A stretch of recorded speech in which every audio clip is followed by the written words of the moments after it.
जय श्री राम। पवित्र चैत मास में आज सुनिए भगवान श्री राम की अद्भुत कथा। आप सभी का स्वागत है चैत मास की पावन कथा श्रृंखला में। इस समय पवित्र चैत मास चल रहा है और हम सुन रहे हैं भगवान श्री रामचंद्र जी के जीवन की अद्भुत गाथा, जो महर्षि वाल्मीकि द्वारा रचित रामायण पर आधारित है। तो आइए भक्ति और श्रद्धा के साथ आज की कथा का आरंभ करते हैं। विश्वामित्र मुनि के उत्तम वचन सुनकर प्रभु श्री राम ने विनम्रता से प्रश्न किया, हे मुनिवर, जब यह ताड़का एक स्त्री है तो इसमें 1000 हाथियों का बल कैसे है?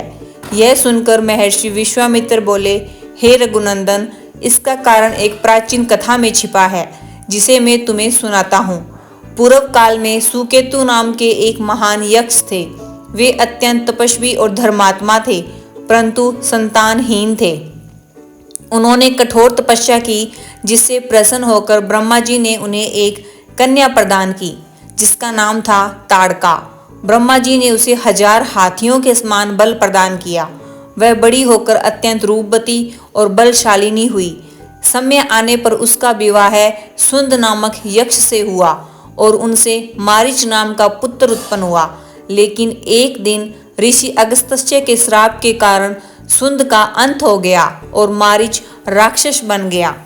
क्रोधित होकर ताड़का अपने पुत्र के साथ ऋषि अगस्त्य को मारने दौड़ी।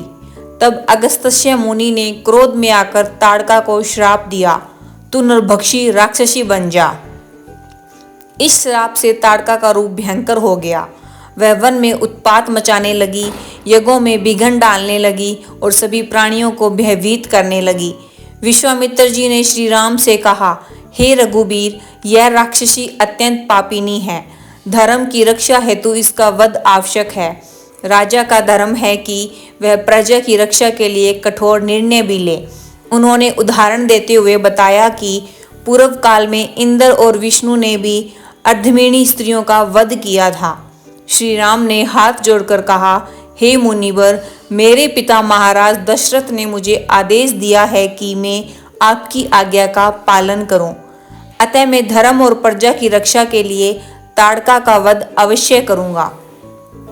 श्री राम ने अपने धनुष की प्रत्यंचा चढ़ाई और एक भयंकर टंकार की। उस ध्वनि से पूरा वन कांप उठा।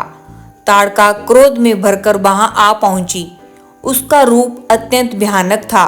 विकराल मुख, विशाल शरीर और गर्जना से भरी आवाज। वह माया से धूल का तूफान उठाकर श्री राम और लक्ष्मण को भ्रमित करने लगी। फिर आकाश में जाकर पत्थरों की वर्षा करने लगी। श्री राम ने अपने बाणों से उसकी पत्थर वर्षा रोक दी। उन्होंने उसके दोनों हाथ काट दिए। लक्ष्मण ने क्रोधित होकर उसके नाक काट दिए, परंतु ताड़का माया से अदृश्य होकर पुनः आक्रमण करती रही। तो विश्वामित्र जी ने कहा, हे राम, अब दया का समय नहीं है, संध्या से पहले इसका अंत करो। तब श्री राम ने एक तीव्र बाण चलाया, जो सीधे ताड़का के हृदय में लगा। ताड़का धरती पर गिर पड़ी और उसका अंत हो गया। ताड़का वध होते ही आकाश से देवताओं ने पुष्प वर्षा की। देवराज इंद्र सहित सभी देवताओं ने श्री राम की स्तुति की और कहा, आपने धर्म की रक्षा की है, यह महान कार्य है। ताड़का के मरते ही वह वन श्राप मुक्त हो गया।